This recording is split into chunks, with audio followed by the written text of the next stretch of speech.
worldview. If your worldview is there is a hope in the future for America, for yourself, for your family, then you're going to get out there. I have no problem getting up in the morning. My problem is waking up at 3, too excited to even think about going back to, and I'm at my computer. I might send you an email tomorrow, David, at 4 o'clock in the morning. It doesn't mean I'm sick or something. It's just I'm too excited to stay in the bed. And, I'm going to bed at 9 o'clock, so that's why I can pop up at 3 or 4 o'clock. But, not to make it sound, because entrepreneurship is one of the hardest things on the planet to do, because it is risk. And it's easy to make huge mistakes. So it is, more than just a little scary, some pieces of it, but it's how you're made. Some people, entrepreneurship, it can be taught a bit, but it's more how you're made. Americans are capable of achieving extraordinary things when they have the freedom and opportunity to do so. This is American Potential. Hey everyone, welcome to the American Potential Podcast. I'm your host, David Fromm. Have you ever noticed how the things we depend on most are usually the things we think about least? Take fertilizer. Not exactly the kind of thing that makes headlines or comes up in conversation, but without it, farmers would have a hard time growing food. Now, here's the part most people don't realize. Fertilizer is not just dirt and nutrients, it's energy. It starts with natural gas, the same clean, reliable fuel that keeps your house warm in the winter and your grill hot also helps you grow your food. But do you know where the farmers get the fertilizer? Let's get into that with our guest today, who is Perry Babb, and he is the CEO of Keystate Energy. Perry, welcome to the podcast. Terrific to be here, David. Thank you for the opportunity. Yeah, well, thanks so much. I'm interested to talk about fertilizer and other things, but to start off with, you didn't really start your career in the energy industry. Tell us a little bit about what you did before. Well, actually, I grew up on a peanut farm, and my earliest ambitions was to be a farmer. I ended up getting a long way from that. Sociologist by training, ended up doing about 25 years of international humanitarian aid, missions type work, mostly in Eastern Europe. Wow. After the collapse of Soviet communism. But those years of experience were terrific training for project development on a very large scale. Because when you go into a country that's in a situation like how in Eastern Europe after communism, you have to think so broadly to help. You can't just think about food. You have to think about, can you actually get it there? Can you get across the border? And if you're going to create jobs, you have to think about everything from, do you have a road? Do you have fuel? Can you get a license, a feedstock, et cetera? So that was great training. So I actually started my first business by accident in 2005, found out the same skills applied as doing nonprofit work, and eventually found myself in the middle of the Marcellus Revolution because we lived in College, Pennsylvania at that time, and got involved in all different types of marketing initially related to natural gas, eventually renewable natural gas as well as fossil natural gas, CNG, LNG, fuel and infrastructure. And really that led me to this project where my now partners had 7,000 acre stranded gas assets. So that means there's natural gas there, but it's not a connection to the gas transmission system. And so they asked me to help them to figure out how to monetize the gas. And then you fast forward 8 years, essentially we developed an advanced manufacturing approach where you integrate natural gas extraction on site, make a product with it, generate your own power on site also. And that integration gives you a super competitive advantage. Plus it uses natural gas that otherwise might not get used in Appalachia in this case. Yeah. So I want to go back to your time in Eastern Europe to start off with, because I think it's pretty fascinating that you worked in nonprofit mission type work in a pretty darn interesting place. So was this in the 90s in Eastern Europe? Correct. Initially Romania, which again, there's an ag connection there. Romania used to be known as the breadbasket of Europe. Well, but under communism, they couldn't even feed themselves. And, topsoil, that would be 8-10 feet deep of rich topsoil. But it really showed me how if you don't have a free market economy, even a place such rich in potential can't even feed its own self. And so that again applied to the U.S. Ironically, we have all this natural gas, but we are a net importer of fertilizer. That's complete insanity. And then particularly in the East Coast, there's a 15-state region without any nitrogen fertilizer production.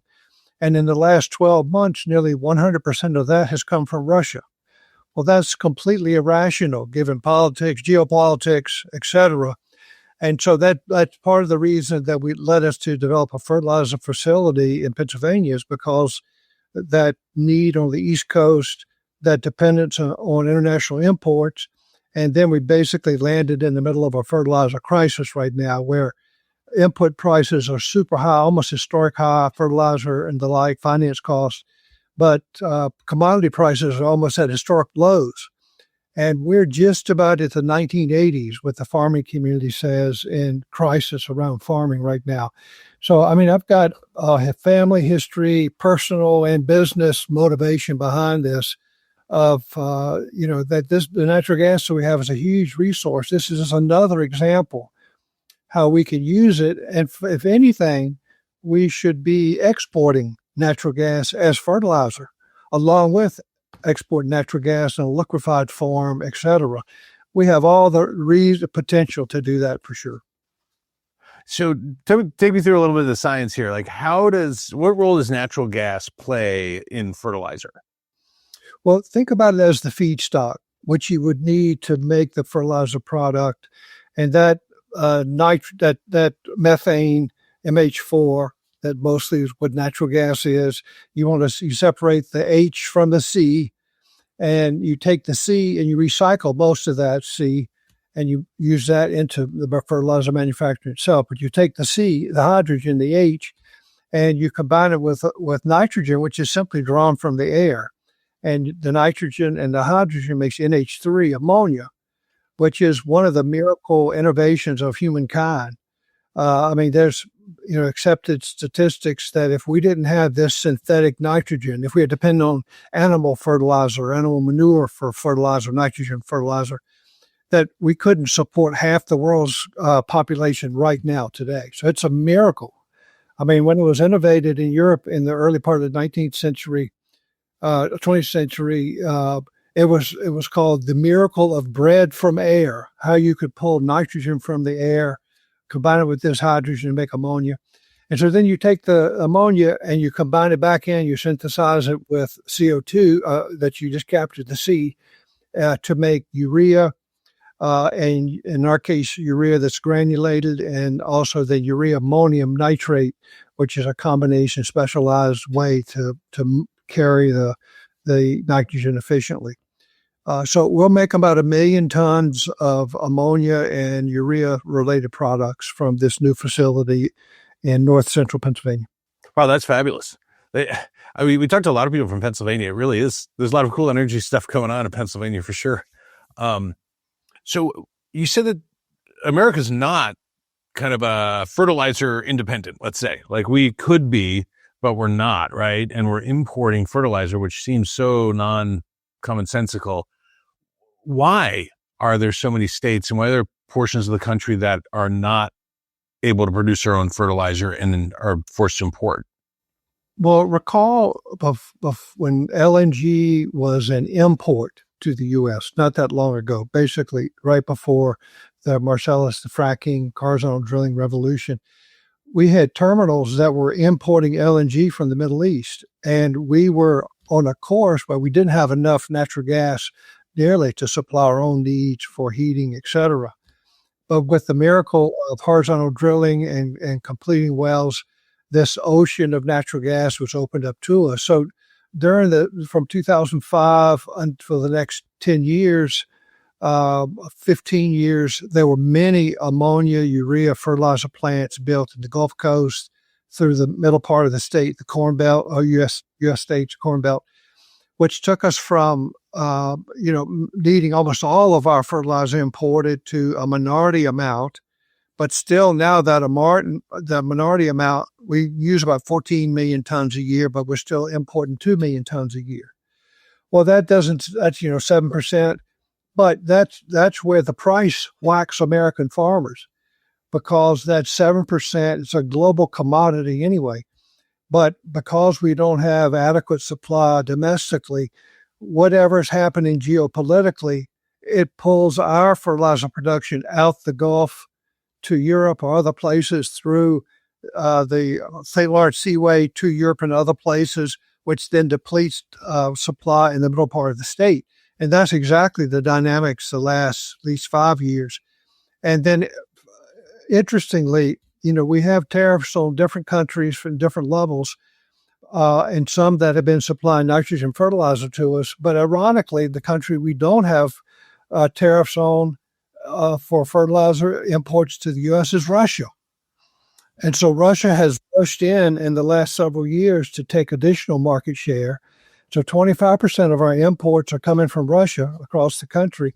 And like I said, almost 100% coming into the East Coast is from Russia. And so the reason there's not production, ammonia, hydrogen, urea production, nitrogen fertilizer production on the East Coast, it's a much smaller market there than the Corn Belt in the middle part of the country. And, it's a magical thing when you have competition, but you have to have innovation to have competition. And so Appalachia is the perfect scenario for that. So we're producing our gas and providing it to the project at cost of production. That's a huge competitive advantage.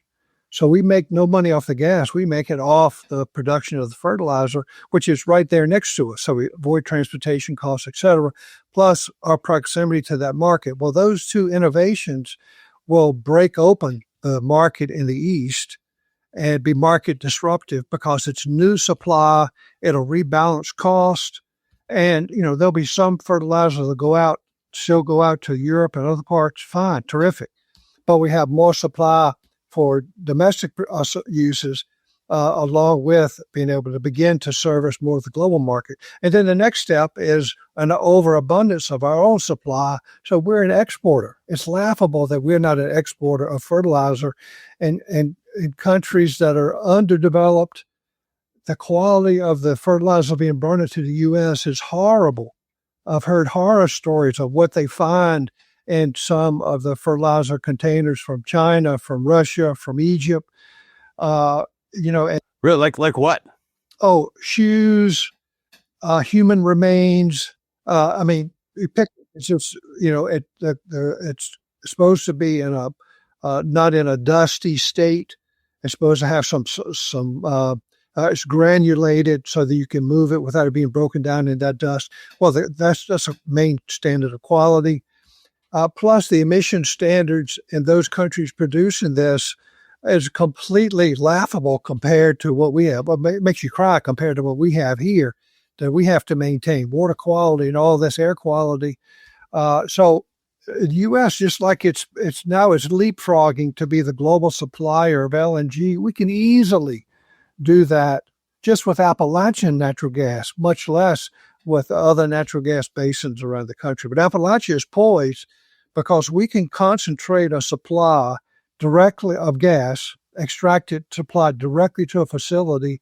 And we've got, the Ohio River. We've got lots of rail asset from the coal days, and we can move this right to the coast. And essentially, the storage facilities on the East Coast that have been used for import, they're going to be used for export in the next 10 years. Wow. And that's the way it should be. So it's just another way to export our natural gas resource, but in the form of nitrogen fertilizer. Yeah, that's fabulous, because we have talked to some guests about, the growth in natural gas and the opportunity for America to export, which just seems so, again, commonsensical when it comes to our national security. And you're talking about a whole nother form here. It seems like at first we need to take care of our own home and make sure that we're not importing. And then, we can probably at the same time, we can really start exporting, which totally, it seems like there's such great opportunity for growth here. Do you find that with the Trump administration coming in, has that changed any of the landscape and the way you look at the future here in this industry? Well, we are a sad example of what petrochemical industry has gone through the last 6 years, 5 years. So we were a fertilizer project, finished our first level of engineering.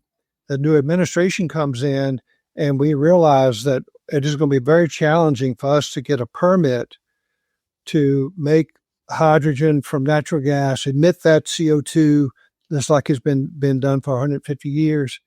And then also there was going to be a regime of new requirements, a regime of tax incentives that if we didn't meet those requirements, we weren't going to be able to build the facility, or we'd be obsolete when we built it, or there would be incentives that we weren't taking advantage of, that we would be uncompetitive if somebody else was getting $3 a kilogram of hydrogen and we were getting no dollars a kilogram in tax credit for hydrogen.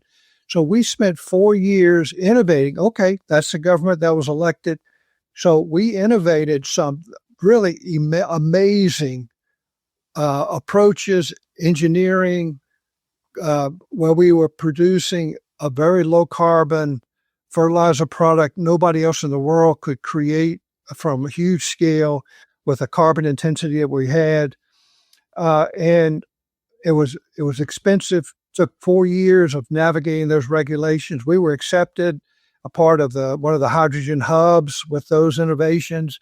We eliminated all upstream emissions, and we're still going to do that one because it's a captive gas supply. We can monitor every inch of that production, and using just some innovations and some conventional energy standard practice now, we can monitor it 24/7. You can see exactly the emissions profile, and the mythology around the emissions around natural gas extraction will be exploded. It's ridiculous, but we have verifiable data. We didn't need to preach that sermon, but we saw those. But a lot of those innovations, there wasn't a business case for them. So you couldn't get a green premium, as they call it. So I was in a meeting with DOE under the last administration. I said, wait a minute, you're going to pay me to make the stuff, and you're going to pay that guy to buy the stuff. What's wrong with this? And we can displace diesel fuel in trucks with our hydrogen, but it costs as much to liquefy that hydrogen to put it on the truck than it did to make it. It just wasn't a business case. So about a year and a half ago, before the election, et cetera, we started to pivot back to fertilizer. That was the only business case. And we've kept a lot of the lower carbon product. And if there's a market in Europe for a lower carbon product, we want to meet it. All right. Yeah. But we had to shelve some of the innovation because this wasn't a business case. So now the new administration comes in. What's their priority? Domestic production, supply chains that are reliable. Don't depend on people who don't like us for essential products. Along with the current crisis in fertilizer with farmers, we landed right in the middle of that. So we're the happiest people in 2025 because we landed right in the middle of the new administration's priorities, and that maximizes what we've done and innovated, and we can help farmers on the East Coast. If tariffs are placed on Russian fertilizer, the price implications will be dramatic. If secondary tariffs are applied, because Russia by far is the largest exporter of nitrogen globally, if there's secondary tariffs, the global price is going to go through the roof. So farmers will support tariffs, but they just didn't know that help is on the way, that geopolitics won't keep them from making a profit next year. I've had farmers to tell me a few weeks ago from a certain region in Pennsylvania, we planning not to make any money this year because of the price of fertilizer. And that is obscene. Wow. When we have all this natural gas right under Pennsylvania, you can see I can preach about this. I don't need to preach it to you, but I'm passionate about it because it's part of William Penn's vision for Pennsylvania. The ground continues to produce from Pennsylvania for our freedom. And that's exactly what this is about. Yeah, I mean, it's a security issue. It really is. And we have a real opportunity to enhance our national security. One last technical question, not technical, but the thing about the industry, we've had a lot of guests on talking about the needs for more energy based on data centers and just how our appetite for energy and data continue to grow. So what role would you see natural gas and natural gas production plants playing in relation to data centers? That is a terrific question. So two things to that. One, any kind of large-scale manufacturing it says, especially in Appalachia, the Permian area in Texas, they have to think about generating their own power. There's going to be so much demand on the grid. Forget it. Just generate your own power. If you've got natural gas, generate power. Maybe you can put some back into the grid, like the president's been recommending to the data centers. So that's number one. In our case, we're going to generate our own power, and we probably could get access, but like our finance guy says, there could be curtailment in the future. And so it's much better for us to build our own power generation. That's number one. Number two, the prices that are high in the Northeast, California, some parts of Pennsylvania, it's not because of data centers. We just started to build the data centers. It's because the complete insanity around renewables that have been forced into the grid. Well, you've got this renewable that it doesn't cost you anything at noon on a sunny day to make power. But at midnight on that same day, you've got to have a whole nother gas-fired power plant or coal plant there ready to operate, because this only gives you, in Pennsylvania, 24% of the time. That's a good ratio, that solar field or wind is going to provide you 100% of its demand capacity. It's just insanity. That's what's driven the price up. Now, in the future, like PUC in the last few days, Pennsylvania has announced rules that large user, the data center, has to pay for what it's going to be pulling from the grid and improvements. Oh, that's the same thing. That's the same way to do it. But politicians that are blaming high prices of electricity now on data centers, it's a bald-faced lie, because they're just being built now. Their demand is not even starting where it's going. But it will drive prices up if we don't have those data centers. Yeah, they need to pay for their own infrastructure. And maybe on large scale, you pool it, the government's involved some. But that we've got plenty of gas. That's the main thing. If we didn't have enough gas, forget it. It's over. I mean, we need to learn Chinese. I mean, it's over. I've been and worked in communist and former communist countries.